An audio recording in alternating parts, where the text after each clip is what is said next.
অবিশ্বাস্য, অনবদ্য, অসাধারণ একটা জয় বাংলাদেশের ওয়েস্ট ইন্ডিজের বিরুদ্ধে। 208 রানের টার্গেট দিয়েছিল বাংলাদেশ। 39 ওভারে 133 রানে অল আউট ওয়েস্ট ইন্ডিজ। 74 রানে বাংলাদেশের অসাধারণ একটা জয়।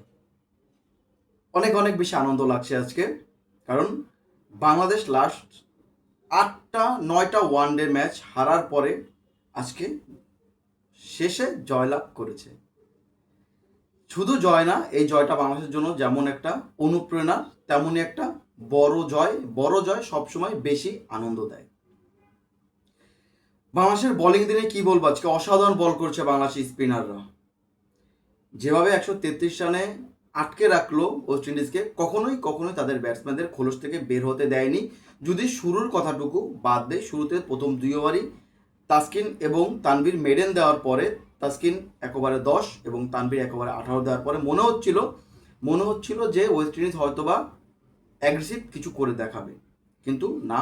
আজকে মিরাজের ক্যাপ্টেন্সি অসাধারণ ছিল। মিরাজের বোলিং অতুলনীয়। 10 ওভারে মাত্র 16 রান দিয়ে 1 উইকেট।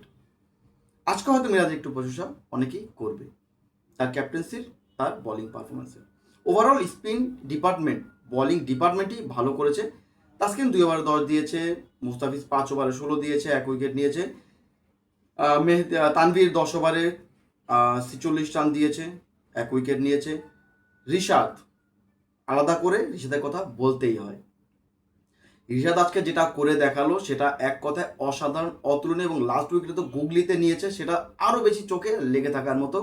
10 ওভার বল করে 35 রান দিয়ে 6টি উইকেট, যেটি বাংলাদেশের ওডিআই হিস্ট্রিতে কোনো স্পিনার বলারের এটাই বেস্ট পারফরমেন্স। এর আগ পর্যন্ত কেউ 5 উইকেটে বেশি নিতে পারেনি কোনো স্পিনারই ওডিআইতে। এটাই বাংলাদেশের কোনো স্পিনারের 6 উইকেট নেওয়া, সেটাই রিশাদ করে দেখালেন। সবচাইতে মজার বিষয় যেটা লেগেছে, 133 করতে গিয়ে ওয়েস্ট ইন্ডিজ যে 10টা উইকেট হারিয়েছে, এই 10টা উইকেটের মধ্যে 7টাই স্টাম্পের পিছনে ক্যাচ দিয়ে আউট হয়েছে, 2টা এলবি এবং একটা শর্ট মিডনে ক্যাচ আউট দিয়ে। বাংলাদেশের বলাররা আজকে যেভাবে টান পাচ্ছিল, আমি শুরুতে বলেছিলাম এই পিচে সেকেন্ড ইনিংসে স্পিনাররা একটু বেশি সুবিধা পাবে, পিচে অনেক অনেক বেশি টান ছিল। সেটা রিশাদ, তানভীর, মিরাজ তিনজনই খুব ভালোভাবে দেখিয়েছেন। সাইফ হাসান পার্ট টাইমার হিসাবে এসে 3 ওভারে 6 রান দিয়েছে, তিনিও ভালো বল করেছেন। যে ওই সময় যেটা দরকার ছিল সেটাই করেছেন, উইকেট পায়নি আজকে। শুরুতে ওভারঅল যদি বলি, বাংলাদেশকে টসে হেরে ব্যাটিং যখন পায়, সেটাই ছিল সবচেয়ে বড় আশীর্বাদ আমার কাছে।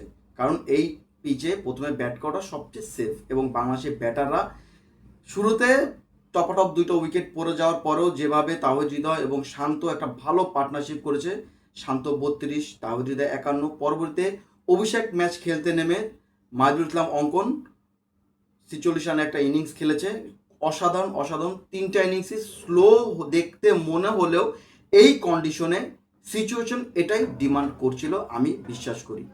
অনেকে বলবে স্লো খেলেছে, অনেক বেশি বল ডট দিয়েছে, কিন্তু সত্যি কথা আমার কাছে মনে হয় এইখানে যদি তারা অ্যাগ্রেসিভ খেলতে চাইতো, তারা যদি ম্যাচ জিততে হবে, আমরা অনেকগুলো ম্যাচ হেরেছি, অনেক বেশি সমালোচনা হচ্ছে, এখান থেকে বের হতে হবে, আমাদের রান করতে হবে, এই চিন্তার দিকে তারা যেত, আজকেও বাংলাদেশ 100-120-এর মধ্যেই আটকে যেত, যেটা ওয়েস্ট ইন্ডিজ 133-এ আটকে গিয়েছে।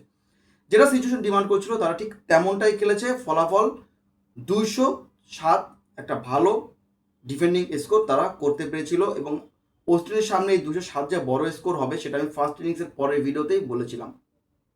ফলাফল সেটাই হয়েছে। স্পিনারদের অনবদ্য ইনিংসে, তাদের অসাধারণ বোলিংয়ে অবিশ্বাস্য একটা অসাধারণ অতুলনীয় জয় তুলে নিয়েছে বাংলাদেশ, 74 রানের জয়।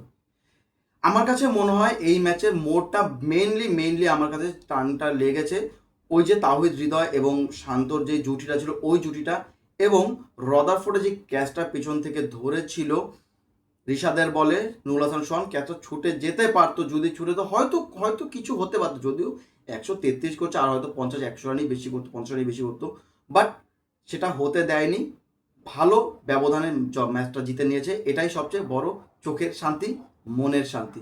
বাংলাদেশি ক্রিকেট সমর্থকরা, ক্রিকেট প্রেমীরা, আবেগী ক্রিকেট প্রেমী যারা আমার মতো যারা, তারা কি এই জয় কিছুটা সন্তুষ্ট হবে, নাকি আরও ভালো পারফরমেন্স চাইবে? যদিও খেলাটা দেশের মাটিতে মিরপুরে ধান খেতে যেই পিচটা ছিল সমালোচনা করার মতোই জঘন্য পিচ। আমি যদি ওয়েস্ট ইন্ডিজের জায়গায় থাকতাম আমি হয়তো এর পরের ম্যাচে বলতাম যে ভাই আমি প্লেন ভাড়া দিয়ে আসছি, আমাকে আবার দেশে চলে দাও, এই পিচে ভাই আমি খেলবো না। এখান থেকে খেলা আসলে পাওয়ার মতো কিছুই নাই। জয় পরাজয় তো অনেক পরের বিষয়, এখান থেকে শেখার বা পাওয়ার কিছুই নেই। তারপরও বাংলাদেশ যেটা করেছে, ওয়েস্ট ইন্ডিজও ভালো বোলিং করেছে বিদায় বাংলাদেশকে আটকে রাখতে পেরেছে। বাংলাদেশের ব্যাটার এক্সট্রাঅর্ডিনারি ভালো করেছে লাস্ট কিছুদিন যাবত তুলনা করলে।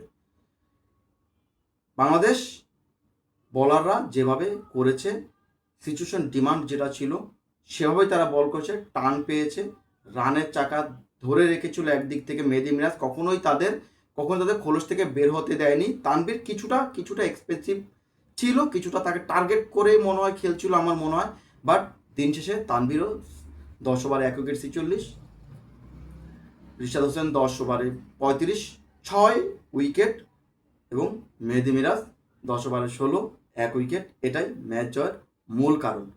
ভালো খেলছে বাংলাদেশের বলাররা, স্পেশালি স্পিনাররা। মোস্তাফিজও ভালো বল করেছে, তাসকিনকে আর বলে টানা হয়নি, তাকে নিয়ে আসলে কিছু বলার নাই। হয়তো ক্যাপ্টেনের কোনো একটা ডিফারেন্ট প্ল্যান ছিল, সেই প্ল্যানের এক্সিকিউশনটা আজকে ভালো হয়েছে। ব্যাটারদের আজকের পারফরমেন্স স্লো হলেও সিচুয়েশন ডিমান্ডটা তারা বুঝতে পেরেছে, গেম অ্যাওয়ারনেসটা তারা বুঝতে পেরেছে, এটাই সবচেয়ে শান্তির বিষয়। আগামী ম্যাচের জন্য অবশ্যই শুভকামনা থাকবে, এবং আজকের ম্যাচের জন্য বাংলাদেশ দলকে অনেক অনেক অনেক শুভকামনা। আপনাদের কি মনে হয়, বাংলাদেশের আজকের পারফরমেন্স কি আপনাদের মন জয় করতে পেরেছে? আগামী ম্যাচগুলোতে কি বাংলাদেশের খেলা মন থেকে দেখবেন, নাকি আবারও সেই হতাশায় ডুবাবে বাংলাদেশ? অবশ্যই কমেন্টস করে জানাবেন। এতক্ষণ সঙ্গে থাকার জন্য, স্পোর্টস পয়েন্ট অফ ভিউ সঙ্গে থাকার জন্য অসংখ্য অসংখ্য ধন্যবাদ। আসসালামু আলাইকুম।